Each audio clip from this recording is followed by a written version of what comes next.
یہاں آپ کو بڑی خبر سے آگاہ کریں گے۔ شنگھائی تعاون تنظیم کے سربراہی اجلاس کے لیے وفاقی دارالحکومت اسلام آباد میں فوج تعینات کرنے کا نوٹیفیکیشن جاری کر دیا گیا۔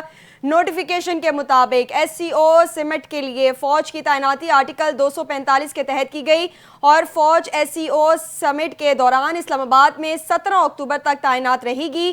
اسلام آباد کی سیکیورٹی کی ذمہ داری فوج کے حوالے ہوگی اور پولیس سمیت دیگر ادارے ان کی معاونت کریں گے۔ شنگھائی تعاون تنظیم کا سربراہی اجلاس 15 اور 16 اکتوبر کو اسلام آباد میں ہوگا، جس میں کئی ممالک کے سربراہان اور نمائندے شریک ہوں گے۔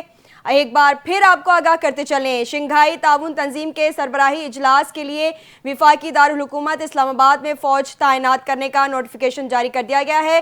اسی پر بات کرنے کے لیے ہمارے ساتھ موجود ہیں فیصل، ان سے مزید جانیں گے۔ جی فیصل، بتائیے گا مزید کیا تفصیلات ہیں؟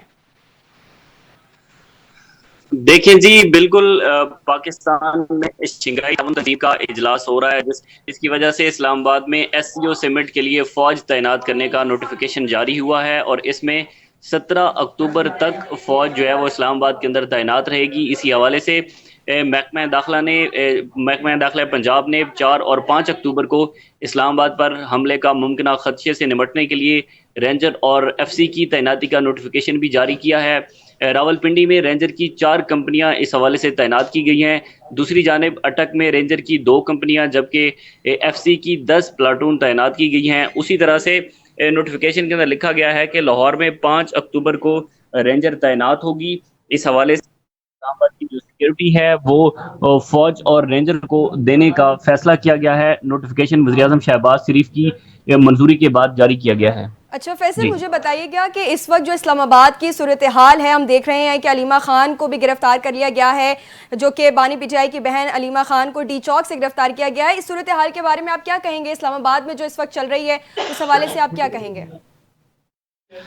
دیکھیں، صبح تقریباً 8 بجے سے ہی پاکستان تحریک انصاف اور پولیس کے درمیان آنکھ مچولی کا سلسلہ جاری ہے اور ڈی چوک کے مقام پر تقریباً 60 سے زائد جو تحریک انصاف کے کارکنان ہیں وہ پہنچے تھے، جس پر پولیس کی بھاری نفری ڈی چوک کے اوپر تعینات ہے۔ کسی قسم کی کوئی انٹری ریڈ زون کے اندر نہیں ہے، تمام داخلی اور خارجی راستے بند کر دیے گئے ہیں۔ اس حوالے سے تقریباً تحریک انصاف کے اب تک 19 کارکنان کو پولیس نے اپنی حراست میں لیا ہے۔ تھوڑی دیر پہلے یہاں پر بانی پی ٹی آئی کی بہنیں علیمہ خان اور عثمہ خان پہنچی تھی ڈی چوک پر، جس میں پولیس نے ان دونوں کو حراست میں لیا ہے۔ اسی کے ساتھ ہی تحریک انصاف کے شوکت بسرہ ڈی چوک پہنچے ہیں۔ پاکستان تحریک انصاف کے اسلام آباد کے صدر جو ہیں عامر مغل صاحب، وہ بھی ڈی چوک کے مقام پر پہنچے ہیں۔ بانی پی ٹی آئی کی دونوں بہنوں کو گرفتار کر لیا گیا ہے۔ ابھی بھی پولیس کی جانب سے شیلنگ جاری ہے، کارکنان اور پولیس کے درمیان جو آنکھ مچولی ہے وہ ہو رہی ہے۔ جو وزیر اعلیٰ خیبر پختونخوا ہیں علی امین گنڈاپور، انہوں نے ڈی چوک پہنچنے کا اعلان رکھا ہے۔ تحریک انصاف کے جو کارکنان انہوں نے اس بات کا اندیا ہے کہ وہ پہنچیں گے، لیکن اچھا اس میں فیصل، انٹرسٹنگ چیز یہ ہے کہ جی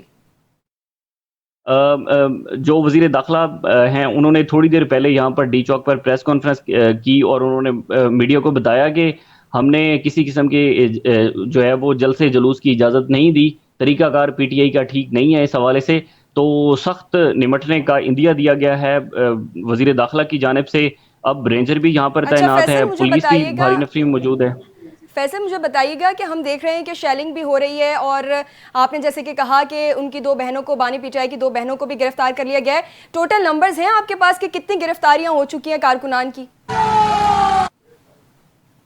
دیکھیں، اگر صرف ڈی چوک کے مقام کی بات کی جائے تو یہاں سے تقریباً 19 کارکنان کو گرفتار کیا گیا ہے، جس میں تقریباً 5 خواتین موجود ہیں اور باقی پی ٹی آئی کے مرد جو کارکنان ہیں وہ ہیں، جس میں 2 بانی پی ٹی آئی کی بہنیں بھی موجود ہیں۔ اسی طرح سے جب ہم دیکھا کہ فیض آباد کے مقام پر پولیس اور جو کارکنان ہیں ان میں تصادم اس وقت ہو رہا ہے اور جو کارکنان ہیں ان کی جانب سے پتھراؤ کیا جا رہا ہے، جبکہ پولیس کی جانب سے جو کارکنان بھی ان کے ہتھے چڑھتا ہے پولیس انہیں گرفتار کر لیتی ہے۔ متعدد کارکنان ہیں جن کو پولیس نے اس وقت اپنی حراست میں اسلام آباد اور راولپنڈی کے مختلف مقامات سے اپنی حراست میں لیا ہوا ہے۔ تو جہاں پر بھی دو تحریک انصاف کے کارکنان اگر کہیں پر جمع ہوتے ہیں تو پولیس ان پر شیلنگ کرتی ہے، دوسری جانب پولیس ان کو گرفتار کر لیتی ہے۔ آنکھ مچولی کا سلسلہ ابھی بھی جی جاری ہے، لیکن جو شام کے اوقات میں بتایا جا رہا ہے کہ رات کے اوقات میں اگر بڑا قافلہ پہنچتا ہے تو پھر جی، تصادم اسی کے بارے میں خطرات آپ بڑھ سے سکتے پوچھنا ہیں۔ چاہ رہی تھی کہ ہم دیکھ رہے ہیں کہ علی امین گنڈا پور صاحب جو ہیں وہ اپنے کارکنان کے ساتھ اپنے قافلوں کے ساتھ ابھی آئیں گے، وہ کہاں تک پہنچے ہیں، ان کا کیا سلسلہ ہے، کہاں تک ابھی تک پہنچے ہیں اور آگے کیا ہوگا؟ اچھا دیکھیں، علی امین گنڈا پور کے قافلے کو اسلام آباد پہنچنے تک بہت ساری ایسی مشکلات کا سامنا ہوگا۔ صبح کے اوقات میں خبر ہمارے سامنے آئی تھی کہ جو موٹر وے ہے، موٹر وے کو کھود دیا گیا ہے اور اس میں نوکیلے لگائے گئے ہیں کہ کسی قسم کی کوئی گاڑی وہاں سے نہیں گزر سکتی۔ اگر کوئی گاڑی گزرے گی تو اس کے ٹائر جو ہے وہ بلاسٹ ہونے کا خدشہ ہے۔ اس طرح کی بہت ساری ایسی رکاوٹیں ڈالی گئی ہیں موٹر وے کے اوپر بھی۔ پھر اس کے بعد اگر 26 نمبر کی بات کی جائے تو سب سے پہلے 26 نمبر آتا ہے۔ 26 نمبر کے مقام پر کنٹینرز لگائے گئے ہیں، پولیس کی بھاری نفری وہاں پر موجود ہے۔ اس سے آگے اگر قافلہ پہنچتا ہے تو پھر ان کے پاس فیض آباد انٹرچینج بند ہے۔ اس سے آگے اگر بات کریں کہ اسلام آباد کی حدود کے اندر داخل ہونا، وہ بھی ایک بہت بڑی مشکل ہے۔ تو آج کی رات کی اگر بات کی جائے تو علی امین گنڈا پور کا قافلہ آج کی رات اسلام آباد کے اندر پہنچنا جو ہے وہ ناممکن سی بات ہے، کیونکہ بہت ساری ایسی ہرڈلز درمیان میں کریٹ کی گئی ہیں جن کو میرے خیال میں عبور کرنا مشکل ہوگا۔ جی بہت شکریہ فیصل، وفاقی دارالحکومت سے سینئر صحافی ہمارے ساتھ موجود تھے۔ انہوں نے بتایا کہ اس وقت اسلام آباد میں جو پی ٹی آئی کے کارکن ہیں ان پر شیلنگ بھی ہو رہی ہے۔ 19 سے زائد کارکنان کو گرفتار بھی کر لیا گیا ہے، بانی پی ٹی آئی کی 2 بہنوں کو گرفتار کیا گیا ہے، اور جو علی امین گنڈا پور کا جو قافلہ تھا وہ اسلام آباد کی جانب گامزن ہے، لیکن موٹر وے کو کھود دیا گیا ہے، وہاں پر کیل بھی لگائے گئے ہیں۔ اس حوالے سے ہمیں آگاہ کر رہے تھے فیصل۔ یہاں وقت ہوا ہے ہیڈ لائنز کا۔